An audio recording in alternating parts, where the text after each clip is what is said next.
Okay, so the book I read is called Tuck It's Home. It's by Gary Paulson, and it is the fifth book of the whole entire series. So I just kind of decided to keep going, obviously. So where this book starts is how most of the books start, which is them kind of just riding off into the sunset, as you could say. So the book starts with them riding, and now that Lottie and Billy, which is, if you remember from my last book talk, is the two kids that Francis grabbed that he found on the side of the road left alone. So he grabbed them, and now they're old enough to ride their own horses so they can go find Francis's family much faster because they're not dragging behind. So they're going to look for Francis's family because he was kidnapped from the wagon train by a Pawnee tribe. And the book is kind of slow in this time, but eventually they get to nighttime and they need somewhere to sleep, so they find this old abandoned farmstead where they go, and in the morning they wake up and they look around just to see if there's anything valuable that they can take to help them with their adventure. And Billy, the youngest boy, goes and finds an old burial site where he finds what he thought was just a yellow brick, which he brought to his older sister, Lottie, and Francis, and it ended up being a gold bar. So they take this gold bar and they put it in their saddlebag, and they start riding off on the trail again back to hopefully Oregon, where he'll find his parents.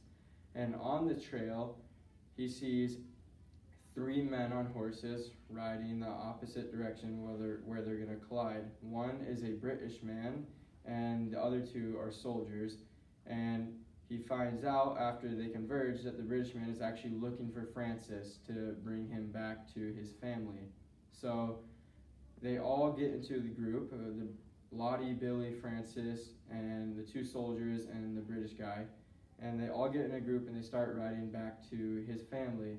And it's a multi-day journey, so they have to spend the night out in the wilderness.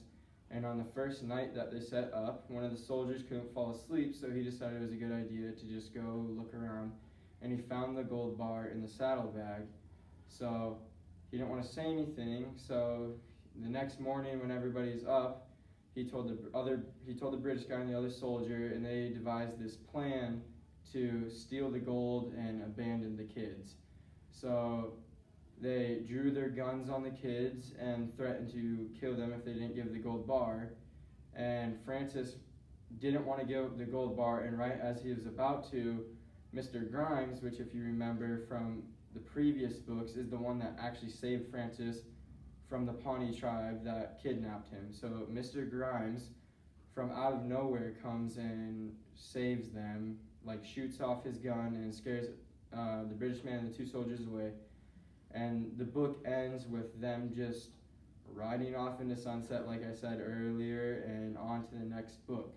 So a couple of things I like about this book is they all fit really well into the series, and there's always the same plot line but different, as in there's a different adventure for each book, but it's revolves around the same people. And I like how it brought back an old character, Mr. Grimes, which is always fun. The only thing I'm not a fan of this book is that it is slower than the other books, as there's a little bit more empty space. So yeah, that's kind of it.